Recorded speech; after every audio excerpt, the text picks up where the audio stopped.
uso problemático, seguramente verá en esto una dificultad.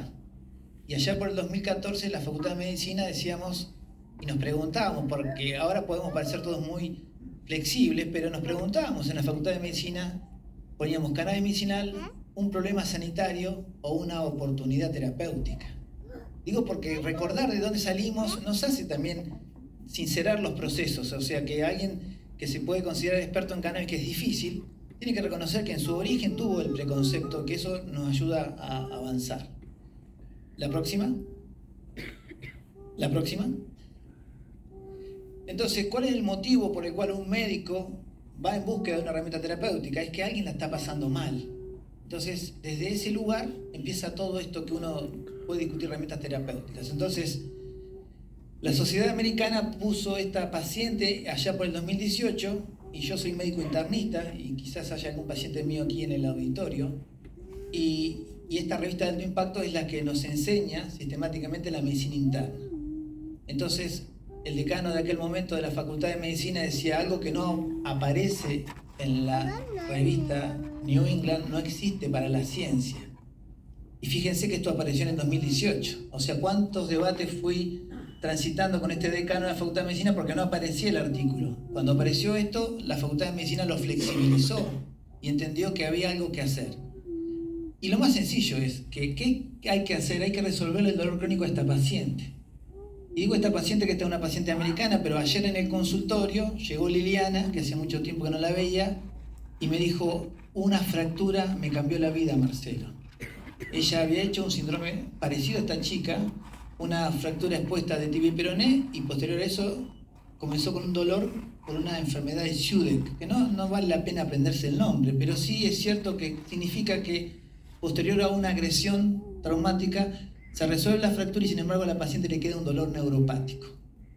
A esta paciente le queda un dolor neuropático de 7 años de evolución que le modifica el humor, le modifica el sueño, la actividad laboral, la actividad familiar, que atraviesa todos los procesos terapéuticos. Ella refiere oxicodona, pregabalina, gabapentina, estrategias kinesiológicas, psicoterapias, terapias de psiquiatría, y aún así mantiene el dolor. Entonces le pregunta a su médico, como hizo Liliana ayer conmigo, ¿tendrá alguna oportunidad el cannabis terapéutico? Ese ejercicio de que la paciente pregunte algo que no planteamos los médicos, nos posiciona en un lugar interesante a los médicos, bien horizontales, porque habitualmente las ideas las planteamos los médicos y los pacientes acatan. Esa es una forma de cómo se hace el vínculo médico-paciente, cómo se construyó históricamente. Y cannabis democratiza el vínculo, porque el médico no sabe de la planta, le tiene miedo por lo legal, entonces viene de un lugar diferente esa idea.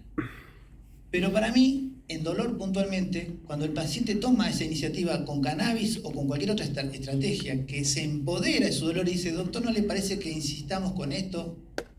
Ya eso habla de que esa herramienta o esa paciente está mejor posicionada ante su dolor, porque el especialista en dolor nunca va a ser el médico, porque al médico no le duele.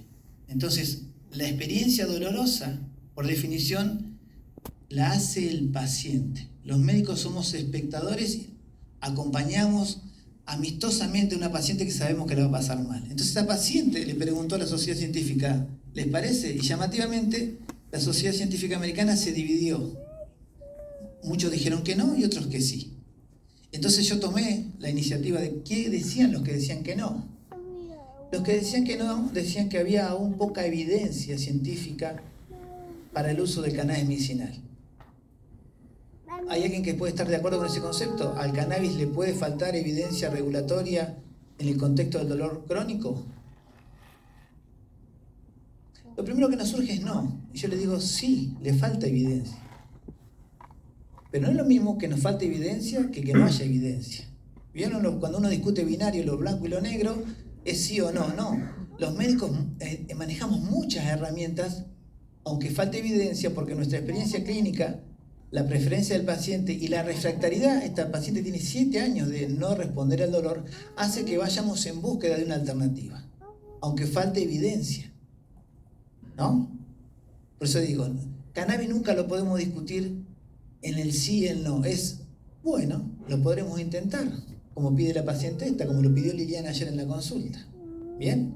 Falta evidencia regulatoria. Ahora después vamos a discutir qué es evidencia regulatoria, porque van a ver que si evidencia regulatoria es demostrar seguridad y eficacia en un producto purificado, y yo le aplico esa regla a una planta de 500 compuestos que tiene más de 1000 variedades, es muy difícil que la cumpla. O sea que quizás lo que tengo que cambiar es el instrumento para evaluar evidencia regulatoria, si quiero que el cannabis la tenga. Entonces ahí viene un poco la discusión. La próxima. Esta imagen, ayer aproveché que estaba Liliana y busqué la clase de Castelli para mostrarle a Liliana a ver si se parecía algo a lo que sentía ella. Y ella al esposo le decía, ¿ves? No me entendés, yo siento esto, siento que se me quema el dedo gordo.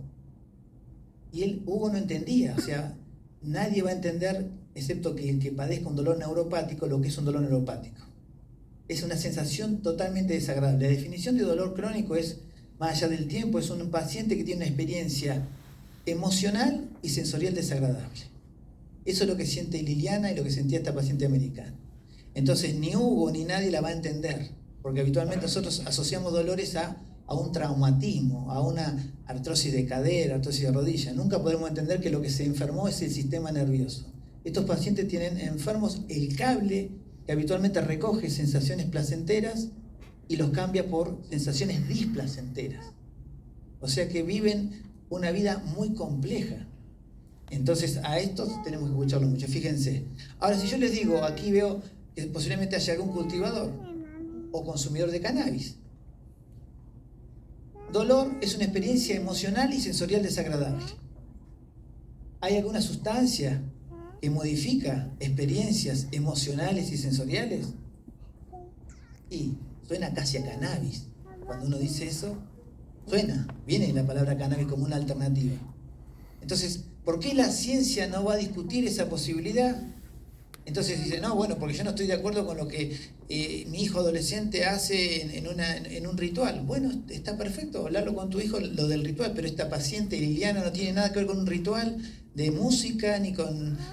Tiene que ver que la está pasando mal emocional y sensorialmente. Entonces el cannabis se acerca como opción terapéutica. La próxima. Entonces, la trampa de cómo llegar a ingresar a la Facultad de Medicina en 2014, hoy parece muy sencillo, estamos hablando de capacitación, pero en 2014 lo que podría ingresar a la Facultad de Medicina y a la Cátedra de Farmacología Básica era el sistema endocannabinoide. Porque la ciencia va en búsqueda siempre de modelos que expliquen el funcionamiento de cualquier molécula. Entonces, desde la década del 90 se había armado un rompecabezas que decía que el organismo tenía un sistema de receptores y de enzimas y ligandos en el cual el cannabis se introducía e interactuaba. Este entendimiento de la década del 90 y después, cuando yo daba las primeras clases en 2014, era sencillo de explicar. Cada vez que un médico o un profesor tiene algo que es sencillo de explicar, sabemos que estamos diciendo alguna verdad parcial. Porque los mecanismos fisiopatológicos son muy complejos como para explicarlo, como esta relación, esto de sí o no, o causa-efecto, ¿no? El paciente va en búsqueda siempre de, y doctor, ¿y esto por qué me pasa? Y le pasa esto por muchas cosas. Uno puede ir hasta, ¿no?, decisiones que uno tomó en la vida. O sea que no hay una relación causa-efecto. Pero la ciencia busca explicar por qué. Entonces hay muchas enfermedades, entre esta la que acabo de yo mencionar, esta paciente americana, es que se piensa que el sistema endocannabinoides, que está en el organismo presente, está enfermo, o está en más o está en menos. Entonces, una de las posibilidades que tenemos hoy para la ciencia es ir a buscar cómo están los receptores del sistema endocannabinoides y cómo están las enzimas que sintetizan el propio cannabis. O sea, olvidémonos un ratito de la planta, yo le estoy hablando de un sistema endógeno. O sea, lo que entró a la Facultad de Medicina fue la discusión del sistema endógeno. La pregunta sería, si nosotros dosamos en el líquido cefalorraquídeo la cantidad de anandamida, que es uno de los ligandos endógenos, ¿podemos explicar el porqué de la fibromialgia? Posiblemente encontremos que esa paciente que nos refiere a un dolor crónico, una fatiga, un trastorno del sueño, tenga la anandamida baja. Entonces cuando le damos cannabis, de alguna forma suplimos, como hacemos con la tiroides, como hacemos con la insulina y la diabetes, y eso explica por qué la mejoría. Entonces, a este nivel estaría la discusión. O sea, hay un modelo que explica que el sistema endógeno, endocannabinoides, podría estar enfermo, y eso es un modelo de análisis. La próxima. Y cuando vemos qué mecanismos estarían involucrados, como en esta paciente puntualmente, vemos que hay mecanismos emocionales, inflamatorios, inmunológicos, o sea que llamativamente el cannabis se puede meter en todo este eje de procesos fisiopatológicos. Les podría hacer yo una pregunta a ustedes. O sea, el sistema endógeno es muy interesante, se llama endocannabinoides porque se vinculó con el cannabis. ¿Será la única herramienta terapéutica el cannabis para interactuar con este sistema endógeno? No. Lleva el nombre porque interactuó, porque cuando de alguna forma se aisló el THC, se buscaron los receptores del cannabis. Pero yo le puedo decir que la acupuntura, una dieta equilibrada, un ejercicio. Ahora descubrieron una planta sudafricana que tiene, o con otros rituales de los indígenas de Sudáfrica, también tiene herramientas que pueden interactuar en el sistema endocannabinoide. O sea que uno diría, discutimos el cannabis en Argentina porque realmente tiene un marco regulatorio inadecuado para las épocas que transitan, porque todavía hay gente que va presa y porque tiene utilidades terapéuticas. Pero no sería la única herramienta a discutir si uno hablara del sistema endocannabinoide. Aquí podrían actuar otras herramientas. Entonces, lo simplificamos aquí en Argentina porque la ley penal está vigente en el año 89. Entonces, queremos explicar a los fiscales que yo fui a declarar juicio oral, el preso a mi derecha, el fiscal a mi izquierda, y el fiscal me dice, estimado doctor Morante, ¿a usted le parece justo haberle dado el Reprocan a este señor que ya tenía antecedentes penales? Entonces yo tengo que responder desde mi conocimiento del sistema endocannabinoide y decirle, mire, cuando yo doy opioide no le pido antecedentes penales a nadie. O sea que si él estaba consumiendo cannabis para el sueño o para el dolor crónico, estaría bien indicado el Reprocan. ¿No? Yo estoy simplificando, estoy analizando ahí en ese caso dolor crónico y sueño porque el fiscal me está llevando a discutir la indicación de una herramienta terapéutica y me la vincula con legislación penal. Yo no le puedo salir a discutir y hablar de todo esto al fiscal porque no tendría sentido. Yo quiero que el gaucho no esté preso. La próxima. ¿Y cómo aprendí a entender cannabis cuando esto no se hablaba muy poco? Bueno, me fui a entender qué le había pasado a los opioides, cómo habían ingresado los opioides a la medicina actual. También, con muy mala prensa en su inicio, una sustancia prohibida que consumían los chinos y los afroamericanos y que eran de alguna forma perseguidos, pero que a su vez la sociedad más paqueta de Inglaterra lo consumía en té y estaba bien visto. O sea que de alguna forma había una mirada diferente de acuerdo a quién consumía la sustancia. El uso terapéutico no era lo mismo que el uso en determinada población marginal. Así comenzó la historia de los opioides y hoy es una herramienta más que necesaria. Pero fíjense, ¿en qué nos podemos equivocar? Si discutimos por el sí o por el no, yo le pregunto a alguien aquí, ¿ustedes pensarían que el cannabis es más bueno o más malo que el opioide? Bueno, hay alguien que se le escapó, es más bueno. Yo diría, ¿por qué ponerle un juicio de valor a una herramienta terapéutica? Más bueno va a ser, depende. Si yo me acabo de fracturar, quiero que me pasen opioides ya. Y yo tenía una máxima para mis residentes. Yo digo, muchachos, yo voy a hacer un cólico renal y no me van a venir a poner un poquito de diclofenac, no, opioide y el doctor Morante a dormir y que pase el cólico renal. El opioide en determinados escenarios es mágico y necesario. O sea que no se discuten las herramientas terapéuticas de cuáles son las buenas o cuáles son las malas, sino cuándo las necesito. Oportunidad terapéutica se llama eso en medicina. Entonces el opioide no discute el escenario de un dolor intenso y agudo. Intenso y agudo. O sea, la chica esta, ¿por qué discutía los opioides? Porque llevaba más de 7 años de dolor crónico. O sea que no era agudo e intenso, tenía un dolorimiento y largo. Entonces ahí sí pareciera ser que el cannabis se vuelve el buen compañero, porque está más preparado para dolores no tan intensos. Es un error frecuente en el consultorio que alguien que venga con un dolor de alta intensidad nos pida cannabis. Y yo le digo, cannabis es bueno cuando el dolor está controlado. Entonces dice, bueno, pero ¿para qué lo voy a usar si está controlado? No, pero controlado no significa no dolor, significa dolor en una escala de intensidad de 4. Y si yo tengo un dolor de intensidad 4, seguramente tomo malas decisiones laborales, personales, no duermo, me angustio. O sea que no está bueno tener dolor 4. Claramente que si tengo dolor 10 es peor. Pero tener dolor 4 me condiciona calidad de vida. Ahí cannabis va fantástico. Ahora, si yo tengo dolor 10 en 10, el opioide es la herramienta.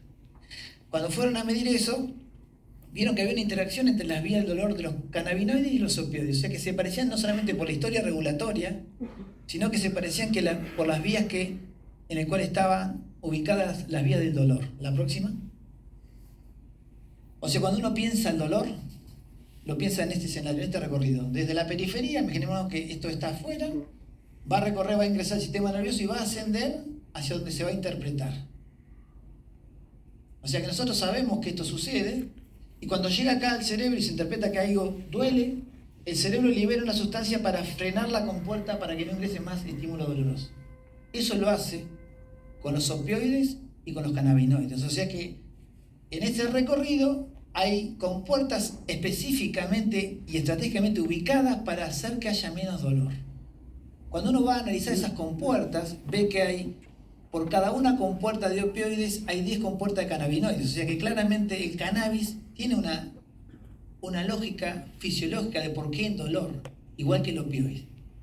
O sea que tienen un sinergismo.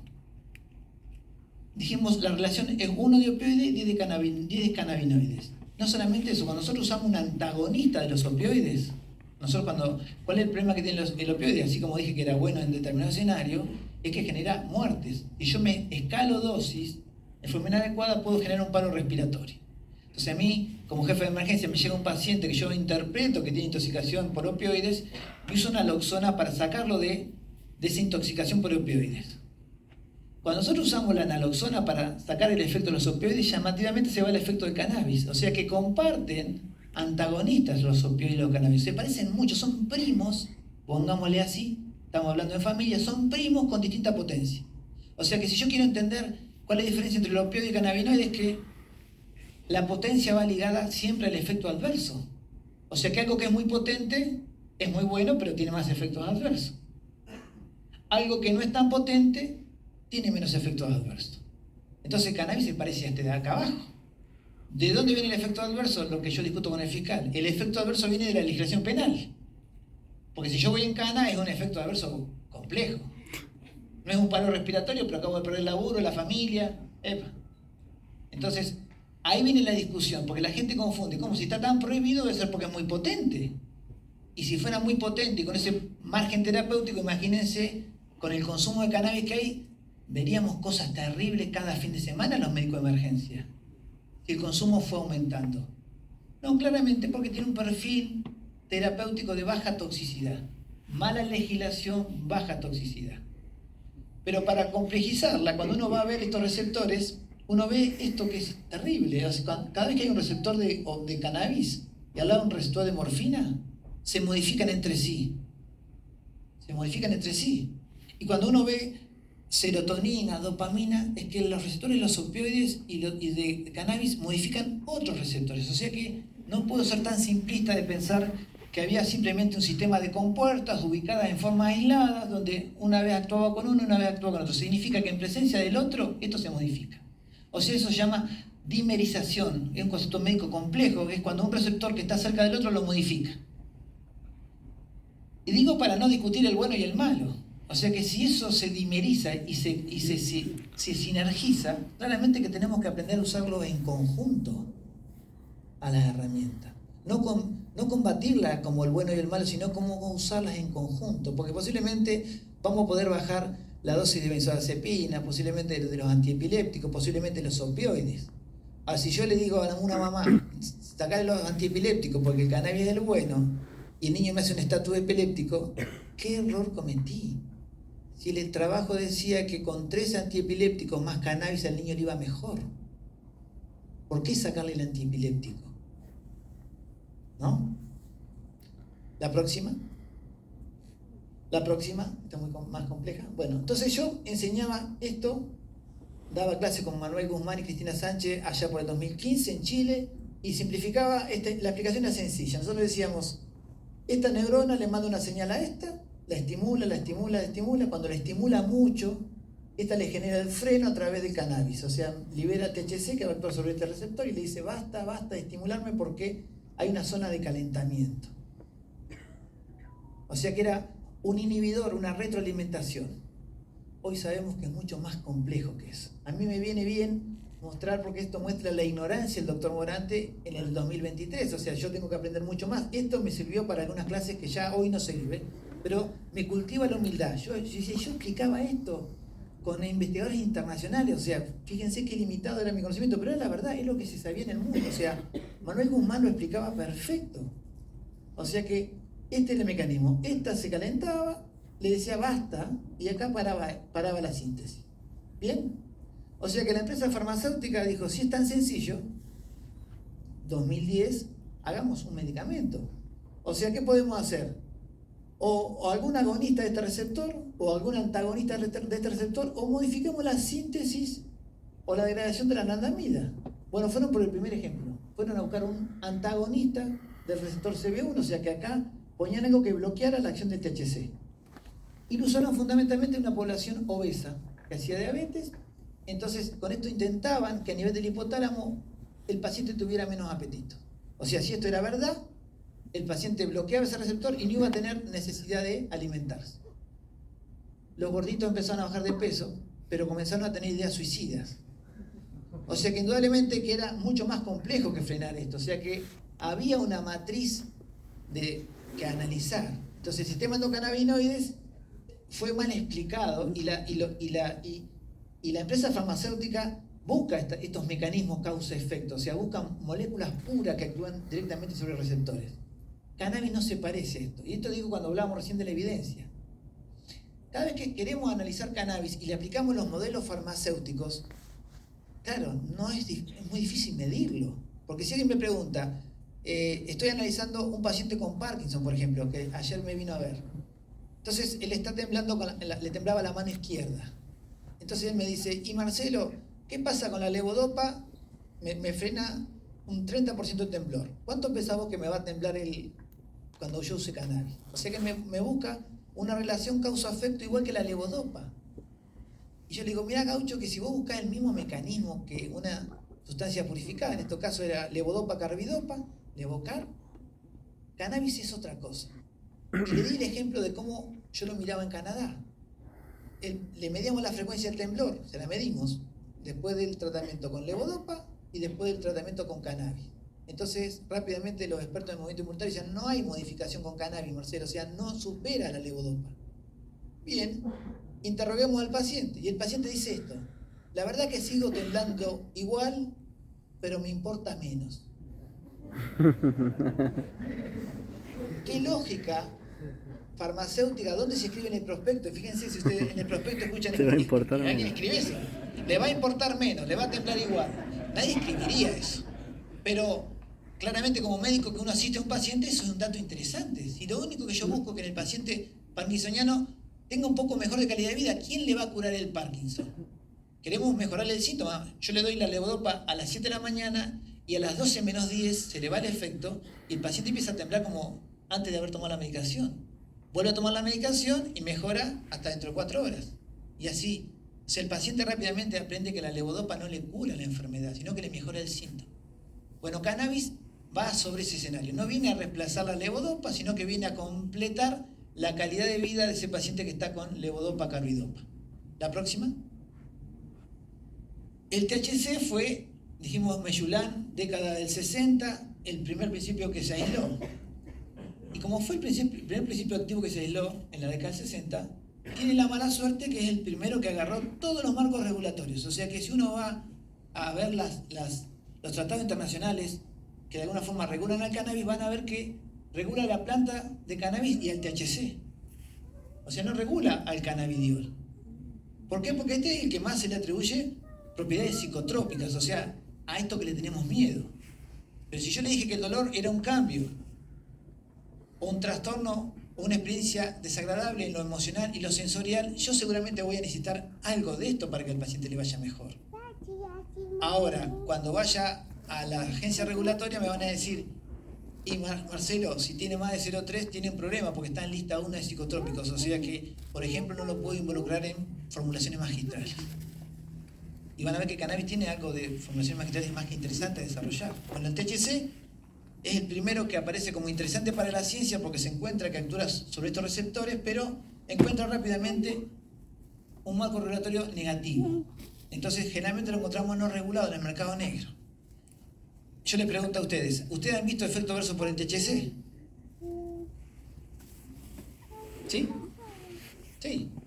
O sea que uno le puede atribuir el efecto psicotrópico. Si el efecto adverso sería el de efecto psicotrópico, un subidón a los 80 años no es lo mismo que a los 15. A los 15 la disfrutás, te reís, no parás. Ahora a los 80 taquicardia, y ahora ¿qué viene después de esto?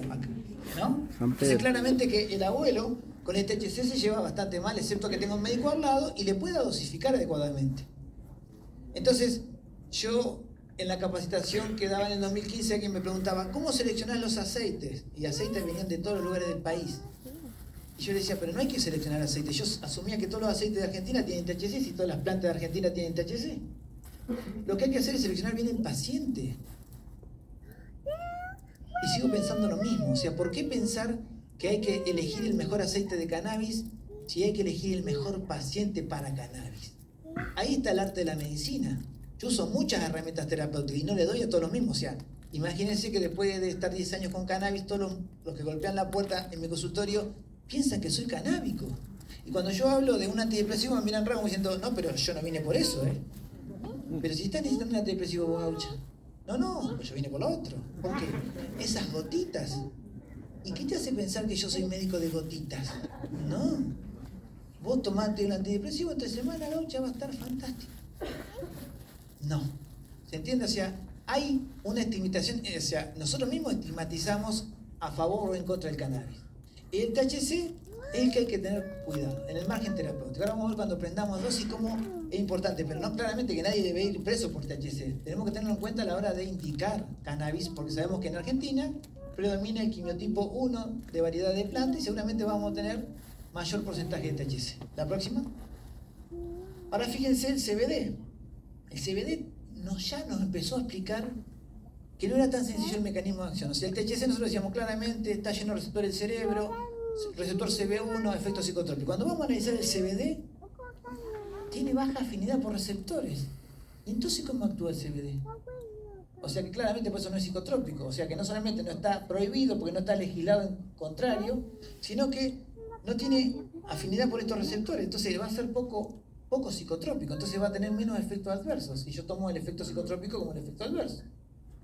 Pero fíjense lo más interesante. Actúa por muchos receptores que no son cannabinoides.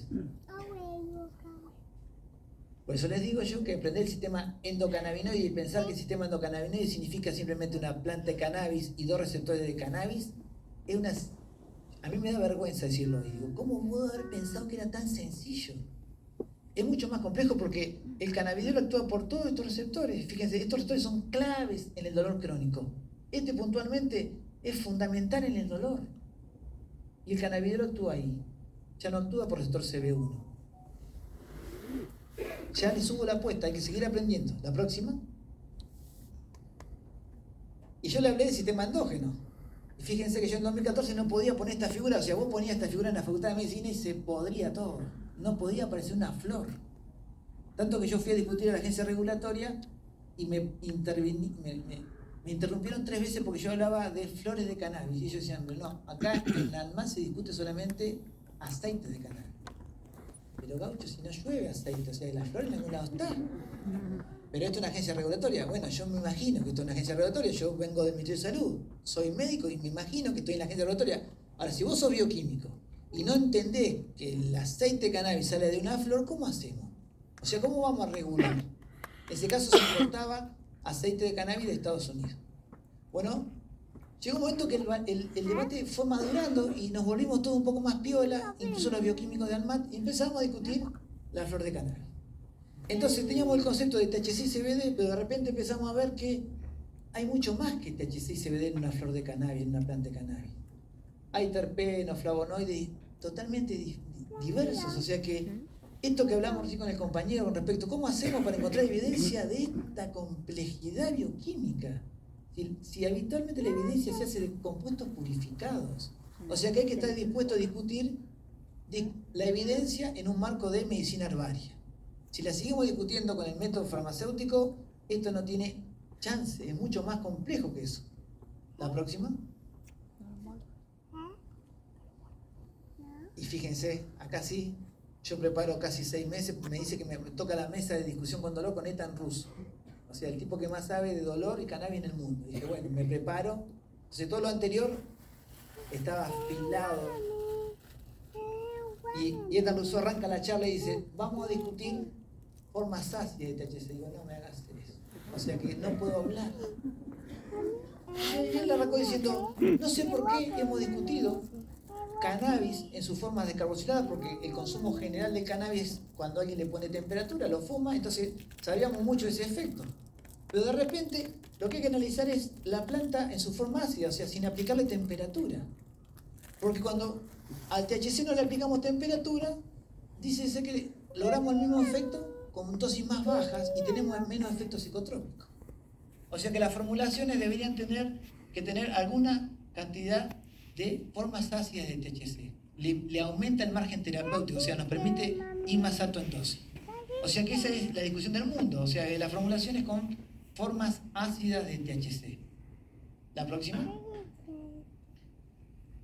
Y de CBD también, o sea, de todos los cannabinoides en su forma ácida, o sea, cuando están en la planta, cuando nadie le aplicó temperatura, tenemos formas ácidas. Bueno, fíjense que el CBD hace lo mismo, el CBD ácido, que el CBD normal, tiene acción sobre otros receptores diferentes, distintos los cannabinoides, y tiene una alta absorción digestiva, porque el cannabis tiene un problema cuando nosotros queremos, que es una sustancia liposoluble, cuando queremos que se absorba por vía digestiva, baja a menos del 10%, se pierde mucho cannabis. Bueno, el CBD ácido no se pierde tanto, y tiene el mismo efecto que el CBD. O sea que nos modifica una forma de entrega al paciente. La próxima. Entonces podemos discutir lo que dice el compañero. ¿Tenemos mucha evidencia? No tenemos mucha evidencia porque la evidencia es preclínica. ¿Qué significa preclínica? Es que yo en el laboratorio empiezo a hacer pruebas con animales y encuentro determinados efectos. O sea que yo acá le puse algo parecido al THC y el dolor mejoró en la ratita. Le puse THC más CBD y mejoró más todavía. Pero quizás la discusión más interesante está acá.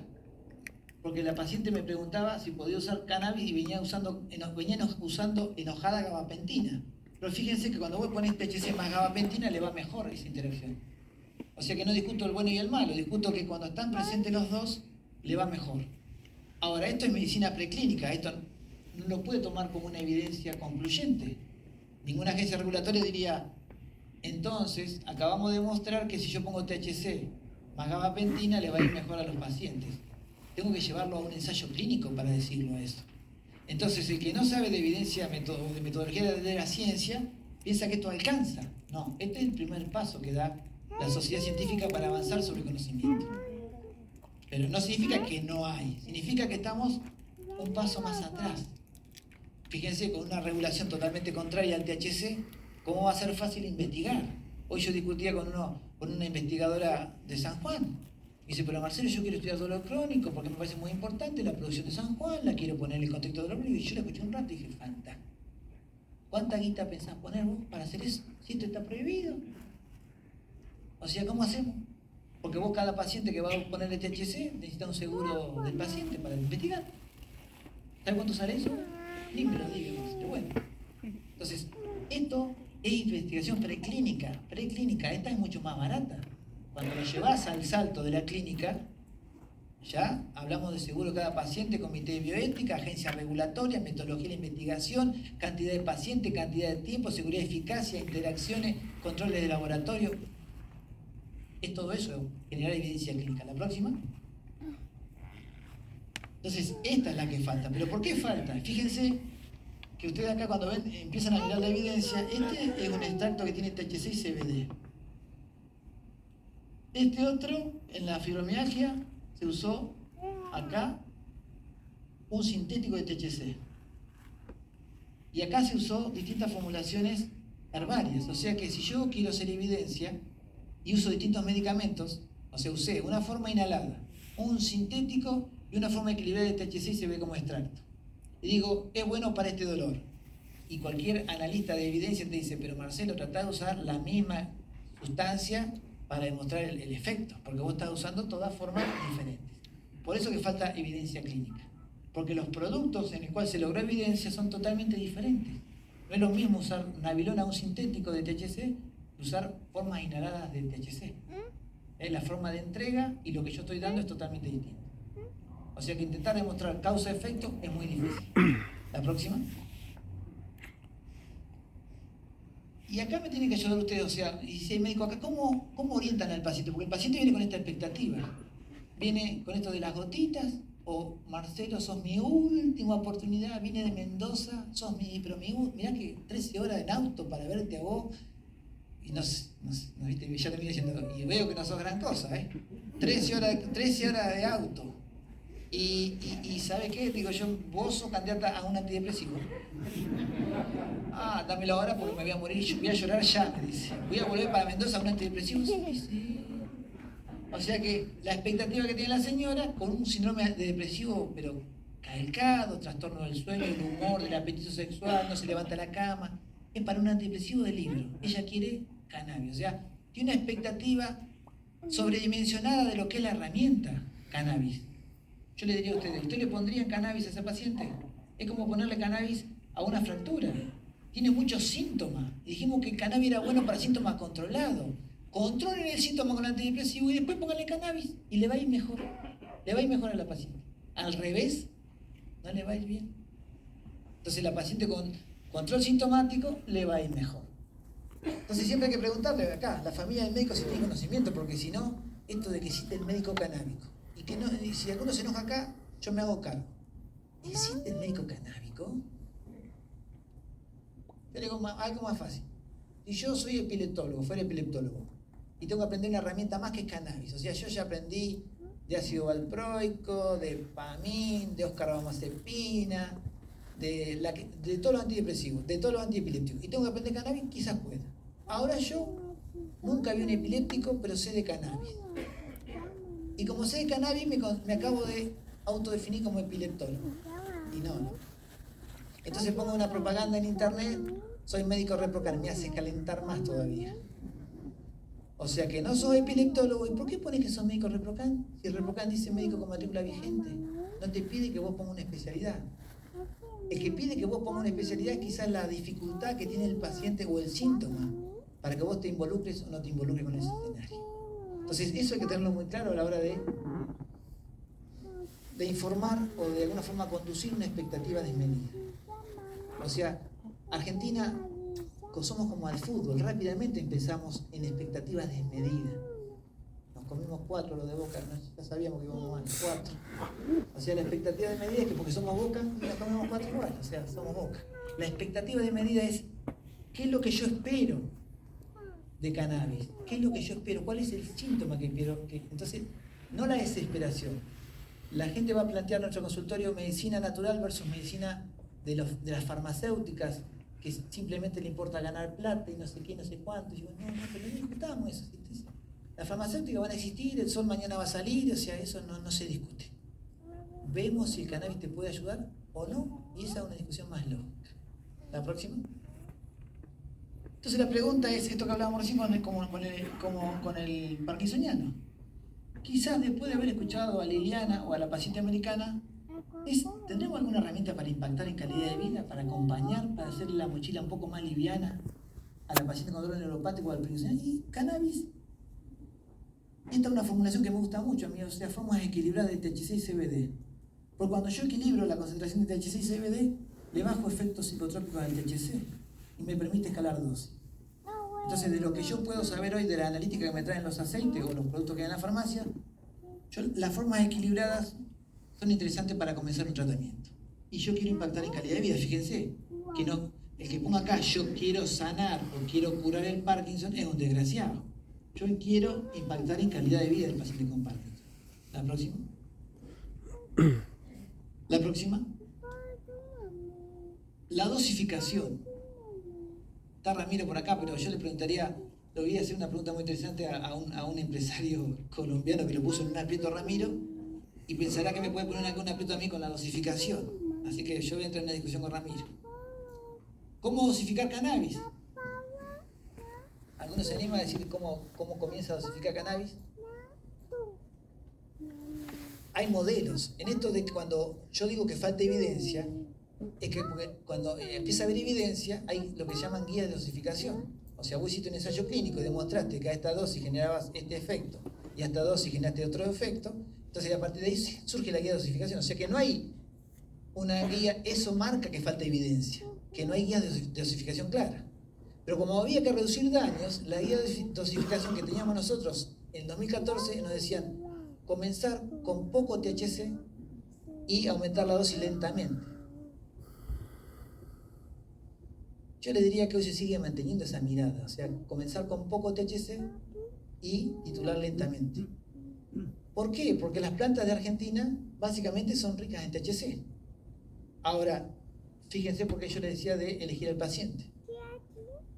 Yo les digo, ¿en quién usarían una infusión? Es un tecito de cannabis. ¿Y en quién usarían un extracto concentrado?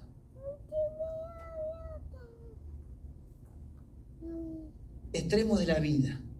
La abuela podría usar un tecito de cannabis antes de acostarse para que le dé menos la artrosis.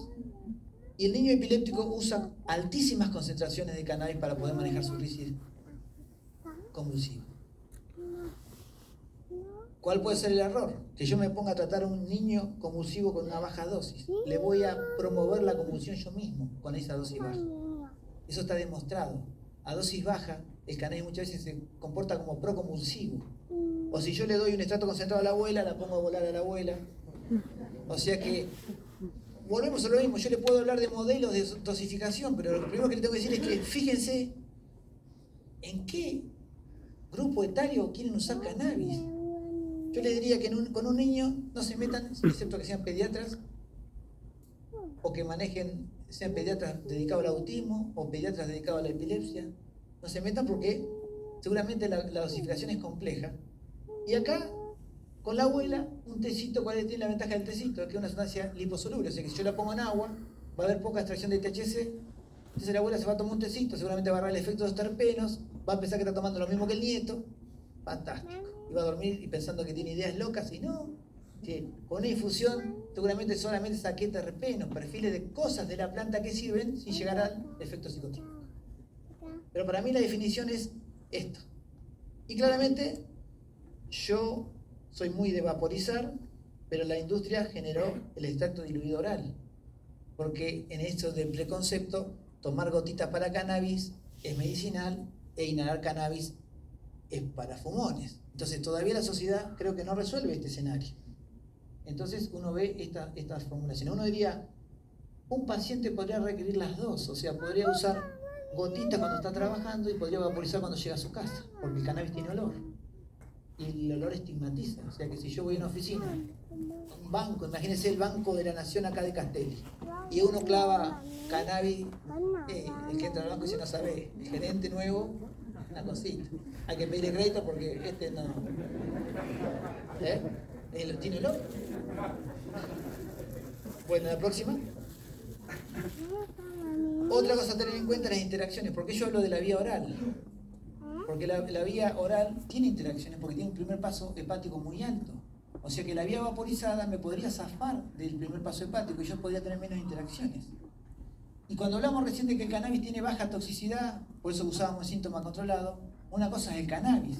Pero si yo estoy usando cannabis en el contexto de un paciente que está con quimioterapia, o que tiene artritis reumatoidea y me usan metotrexato, el que tiene bajo efecto adverso es el cannabis, no el metotrexato. O sea que si yo meto la concentración de metotrexato, puedo hacer una hepatotoxicidad severa, o si yo cambio un biológico, puedo tener una toxicidad sobre el sistema inmunológico severa. Entonces, tengo que tener en cuenta que el paciente con polifarmacia no es el mejor candidato para cannabis. Entonces, elijan bien el paciente. Las pacientes con cáncer de mama que usan tamoxifeno usan una prodroga. El tamoxifeno ingresa al organismo como prodroga. Y como el cannabis es un inhibidor para que se genere el metabolismo hepático de esa prodroga a droga, tenemos menos actividad del tamoxifeno. O sea, de alguna forma estamos queriendo ponerle tamoxifeno para frenar la neoplasia mamaria y por otro lado estamos usando una sustancia que inhibe el pasaje de prodroga a droga. O sea que ese sería un error que no tenemos que cometer. Uno le diría, hacé el ciclo de tratamiento convencional como lo tenés que hacer y yo después te uso cannabis para completar lo que te falta en calidad de vida porque quedaste con un estrés postraumático por la neoplasia de mama, porque ya no dormís, porque ya la vida tomó otro sentido, porque te volviste vulnerable por el cáncer. Entonces quizás ahí el cannabis ayuda un montón. Pero mientras la paciente esté bajo los efectos de la droga y esto de generar interacciones, hay que tenerlo en cuenta para la elección. Lo mismo para la inmunoterapia en el contexto del hipernefrón. La próxima. Como consideraciones generales, esto, decir claramente, cuando yo uso la vía oral es más frecuente la interacción, hay que tenerlo en cuenta. Que yo, en contexto con opioides y cannabinoides, puedo bajar la dosis de opioides, puedo bajar la dosis de ansiolítico, o sea, esto sería un sinergismo que me viene bien. Y con los antidepresivos tengo que tener cuidado porque hay una cosa que se llama efecto serotoninérgico. Cuando yo le pongo el cannabis al IRS, hay un volcado excesivo de serotonina y puede dar muchos síntomas. Pero hay que tener en cuenta que las interacciones clínicas son siempre menores al 10%. O sea que no es, yo por lo menos llevo más de 10 años de usar cannabis en la práctica clínica, no he visto síndrome serotoninérgico. Y les sirve mi experiencia. En los antiepilépticos ya sabemos, y en los anticoagulados hay que tener cuidado, pero simplemente hay que informarle al hematólogo que está siguiendo la coagulación para que vea si se cambió el tiempo de coagulación. Pero el que está anticoagulado y cambia la cantidad de lechuga, le avisa al hematólogo, o sea que simplemente en vez de ocultar el dato tiene que decirle, ahora estoy consumiendo cannabis por este motivo, entonces el hematólogo va a empezar a seguir los tiempos de coagulación, no es una contraindicación. La próxima. La próxima. Y le traje un modelo que para mí es el canadiense y que sigue sirviendo, y han pasado 10 años. Si el paciente era un usuario de cannabis, es mucho más fácil hacer un milagro porque ya sabe usar cannabis. O sea que la experiencia previa con el cannabis es más fácil, ¿no? Que si yo le tengo que decir a un abuelo de 85. Bien, ¿qué está usando? ¿De qué manera? ¿Y cómo impacta? O sea, todo esto tendría que estar registrado en un paciente que tiene Reprocan. Y si yo les hago la pregunta a ¿ustedes piensan que los médicos que hacen Reprocan llevan esta escrito en historia clínica? No. Entonces yo me enojo. Digo, pero ¿cómo vamos a hacer para sacar conclusiones médicas? Sabemos que no hay tanta evidencia, pero nosotros desde acá podemos sacar evidencia clínica que no es regulatoria, pero al menos podemos saber cuál es el impacto que logramos con el uso de cannabis. Pero para eso yo necesito, no que le hagan el Reprocan, le cobren las 10 lucas y se olvidan del paciente. Yo necesito que vayan llenando esto, porque esto es lo que nos va a hacer ver en Argentina qué variedades, qué genética tenemos y cómo nos va mejor con el cannabis. Si pensamos en el corto plazo, no vamos a estar resolviendo una política de salud pública. Y que eso es lo que uno intenta hacer en Argentina. O sea, poner una herramienta terapéutica significa mejorarle la vida a las personas. Bueno, tenemos que ser responsables y meternos en este tipo de procesos. La próxima. Calificar, siempre es fundamental calificar y ver guías de dosificación. Ahora vamos a hablar de alguna. La próxima. Bueno, yo ahí le hablé como médico. O sea, un médico del dolor, un profesor de la facultad que intenta que los alumnos, que los médicos se comprometan con este proceso, una herramienta nueva, a aprender. Pero en Argentina dijimos que es una sustancia controlada. Y las sustancias controladas requieren interactuar con agencias regulatorias. Entonces, por ser una sustancia controlada, significa que es el Estado el que legisla el uso de la sustancia. Y el Estado legisló en el año 89 la ley de estupefacientes y puso al cannabis en el artículo 5 que el que manipule cannabis de 5 a 15 años de prisión. O sea que ya lo puso en un lugar. Entonces lo que intentamos junto a las madres allá por el 2016 es generar una ley de uso medicinal, pero fue de una perspectiva de investigación. Acá en el otro extremo, en mayo del 2022, empezamos a querer generar la industria. Entonces fíjense qué salto, es como de la medicina preclínica a la clínica, qué salto loco, porque este quería solamente investigar y acá ya tiene una industria. ¿Cómo hacemos para pegar ese salto? Ese salto lo pegó Reprocan. Reprocan fue una forma que la política pública dijo, bueno, falta evidencia y principalmente esto está sucediendo, vamos a generar una autorización del Ministerio de Salud bajo la indicación médica y salgamos a proteger de la legislación penal porque consideramos que la ley penal es un efecto adverso para el usuario de cannabis. Y fíjense que generamos la resolución 800, que es la de Reprocan, generamos una que es muy rara, esta que es la nueva categoría vegetal, y una que no está acá, que es cuando blanqueamos semillas. Imagínense la cara de la ministra cuando yo le llego al despacho y decir que tenemos que hacer una resolución para empezar a inscribir variedades de germoplasma de cannabis antrinas. La ministra con un COVID, está un poco despeinada, me dice: Marcelo, ya te estás pasando. O sea, lo tuyo ya es un exceso de confianza. Me querés hacer firmar una resolución de semilla. Y yo le digo: Carla, pero que no tenemos salida porque la única que es el paraguas legal es esta. O sea, la 27350 es la única que puede permitir que haya un mecanismo de que el ReproCan, que tiene que utilizar las plantas, pueda ir a algún lugar a tener una semilla calificada como buena, como de calidad identificada. O sea, no vamos a generar nunca un banco de semillas. ¿Cómo vamos a ver lo que no? Esto que decíamos recién. ¿Con qué semilla le va bien si en el INASE no hay ninguna semilla inscripta? Entonces la resolución 5 conjunta del año 21 dio el puntapié inicial a lo que hoy se tiene como resolución 40 del INASE y hoy hay más de 30 variedades de germoplasma inscrito ante el INASE. Pero había que decir todo bajo el paraguas de la 27350. Hoy Fran habló de la industria incipiente, pero todo esto que está pasando bajo el paraguas de la 27350. O sea, todavía no está el reglamento. Entonces, si viene un fiscal hoy, no te va a acusar, no va a estar mirando la ley de la industria. Te están mirando a través de esta que dice que solo se puede investigar. Y el ReproCan es la de espada, para de alguna forma decir que en el contexto de una autorización uno puede tener 9 plantas florecidas. No le pido que me abracen ni que me besen, pero fue buena idea. Fue buena.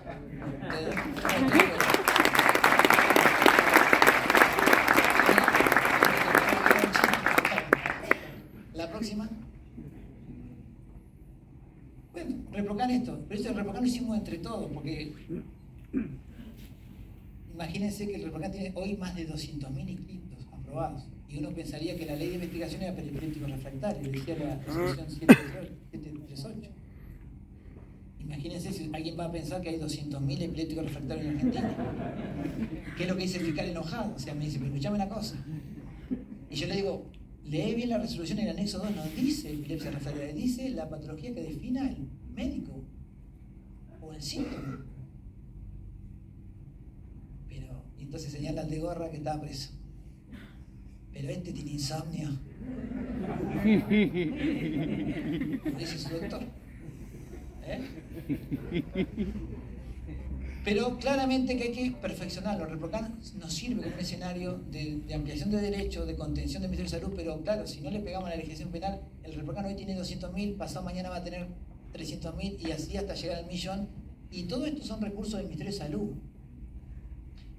Entonces, así como les pedí yo, recién hubo un aplauso lindo, te reputean porque no les sale el certificado ReproCan. Y me reputean a mí. Yo digo: escuchame una cosa, ¿no probaste putear a un fiscal vos? A ver cómo te va. Porque a mí me puede putear, soy pequeño, me dice salud, ¿qué te voy a hacer? Te voy a dar el ReproCan más tarde o más temprano. ¿Cuál es el problema? Pero la que está generando esa sensación de injusticia es la ley de estupefacientes. El ReproCan intenta responder. Pero imagínense si nosotros le sacamos todo el personal al niño electrodependiente que está conectado a un respirador en la pared para ponerle toda esa gente al ReproCan, porque hay 6 millones de usuarios de cannabis en Argentina. Entonces necesitamos 600 empleados del Ministerio de Salud para hacer ReproCan rápido. ¿Les parecería lógico eso? No sería lógico. Entonces lo ampliamos a 3 años, o sea, intentamos buscar el gesto administrativo de contención, pero claro, no va a alcanzar nunca si no hacemos algo con la ley de estupefacientes. La próxima. Este certificado es fantástico, uno lo ve hoy en los aeropuertos, ¿no? La policía aeroportuaria con el cosito. Fantástico, lo tienen plastificado. La próxima. Y acá creo que viene algo interesante para la industria que viene y para lo que uno aspira como herramientas terapéuticas. En esta 781 yo juego con eso de la evidencia. Yo le digo a la agencia regulatoria: ¿cómo no me va a importar la calidad de una herramienta terapéutica usada en un paciente vulnerable? O sea que yo debería aspirar a generar procesos de calidad. Ahora, no me pida evidencia regulatoria, ensayo clínico para que eso sea posible, porque ensayo clínico no va a haber. Y la agencia regulatoria dice: no, a mí mostrame el ensayo clínico donde diga que la fibromialgia y el cannabis se llevan bien. Eso no está. Entonces, la 781 dice que va a ser un producto vegetal a base de cannabis en el uso humano y que va a tener que tener determinadas condiciones de calidad, de prácticas de cultivo y manufactura, y que se va a vender en la farmacia. Le saqué la evidencia. Los distraídos dijeron: no logró nada. Pero ahora que ustedes vieron lo que es el salto de la evidencia preclínica a la clínica, imagínense cuántos años le ganó Argentina a la agencia regulatoria al sacarle la evidencia regulatoria. ¿Saben cuánto tuvo el proyecto este en el cajón de ANMAT? 1 año y medio. O sea que yo estoy enamorado de ReproCan, pero también estoy enamorado de este escenario, porque esto significa que el Ministerio de Salud en ningún momento perdió de vista que quiere procesos de calidad. Porque algún distraído podría pensar es que al Ministerio de Salud no le importa lo que consume un abuelito, lo que consume un niño. ¿Cómo no nos va a importar? Lo que sí claramente nos importaba es que nadie fuera preso. Pero esto es un escenario de calidad. Sin la evidencia regulatoria, pero procesos de calidad. ¿La próxima? Fíjense que producto de esto de la evidencia, solamente hay pocos productos. Acá va a pensar que hay una cuestión de laboratorio, porque está el otro que estaba acá. Bueno, no importa. Mariana está jugando con la empresa. Pero básicamente hay 2 productos de empresa, uno que está acá y otro que está acá. Rico en CBD, y claramente CBD era el que es más fácil de regular. La pregunta es si el CBD puede de alguna forma interactuar con todos los procesos y síntomas del parkinsoniano, de la esclerosis múltiple, de la espasticidad, del insomnio. Seguramente no. Y lo hace a un costo elevado. Fíjese que acá hay también cosmético. O sea que ANMAT le dijo a la ministra que de alguna forma había regulado de una forma distinta el cannabis, pero claro, reguló el cannabidiol. Estos productos tienen evidencia regulatoria, son genéricos de Epidiolex. El Epidiolex vale el frasco en Gran Bretaña $2.000. Imagínense si nosotros vamos a poder poner en nuestra farmacia un producto a $2.000. O sea, este ya vale 20.000 pesos y ya los pacientes dicen que por favor no sé qué se le ocurre la obra social. O sea que el costo es también una variable a tener en nuestro país. La próxima. Fíjense esta la cantidad de proyectos que hay en nuestro país. Donde todas estas provincias tienen proyectos de cultivo. Del 2018 para acá. 2018 un proyecto de Jujuy. Después del nuevo decreto reglamentario hay 52. O sea que la mayor parte de nuestras provincias dijeron vamos a hacer algo con la producción de cannabis. Pero claro, para aprobarlo por la 27.350, a ver si hay alguna abogada acá en el aula. Si la querés aprobar por la 27.350 y vos me pones proyecto de producción San Juan, ¿te lo puedo aprobar? No.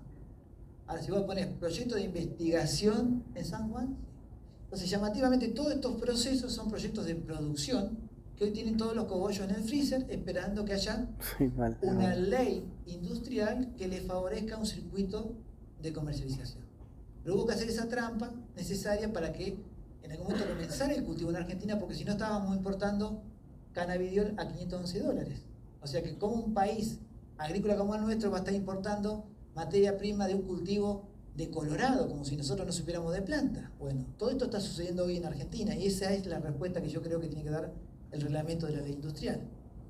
La próxima. Yo creo que el desafío claramente de la industria es esto: generar un marco regulatorio del reglamento, una industria sustentable. Tenemos que construir ese mercado, o sea, tenemos que saber cuando empezamos a cultivar pensando en una industria, ya no pensar como pensábamos por si viene la cana, que lo metíamos en el ropero. Ahora hay que pensar en industria, ya hay que cambiarse el chip de esto está prohibido y hay que empezar a pensar cómo, o sea, qué producto voy a generar yo y a quién se lo voy a vender. Es una industria sustentable. Venimos de Colombia, donde uno de los productores colombianos nos decían que al haber tantas licencias, estaban quemando la cosecha. O sea que indudablemente generar una licencia sin tener un mercado donde colocar el producto. Son lecciones aprendidas para Argentina. La próxima. Y yo sigo pensando lo mismo. Siempre esto lleva sus años y siempre pienso que es un momento histórico. Porque para mí estar acá siempre es un momento histórico. Porque para mí fue emocionante salir de La Plata, la ruta, la lluvia, venir a Castelli, saber que hay pacientes míos que son de Castelli, que hay médicos amigos que son de Castelli. Iba a venir a ver a mi equipo de trabajo de Castelli, o sea que siempre va a ser un momento histórico, porque creo que es un momento histórico y que hay que hacer política pública, pero la política pública la hacemos entre todos. No la hace solamente un gobierno, no, es entre todos. O sea que ReproCan no es mío, ReproCan lo hicimos entre todos. O sea, a mí me tocó estar en el momento donde había que pensar cómo convencer a la ministra, pero si ustedes no me daban letra es imposible. Y creo que claramente el conocimiento científico es en qué tiene que estar basado, en la evidencia. Pero la evidencia ¿cuál? Y nunca tenemos que saber que lo que buscamos siempre con una política pública es impactar y transformar algo que está haciéndole mal a la sociedad. La sociedad le estaba haciendo mal a la ley de estupefacientes y le está haciendo mal a la persona que tiene dolor. Cannabis viene a aportarnos un poquito esto. Muchas gracias.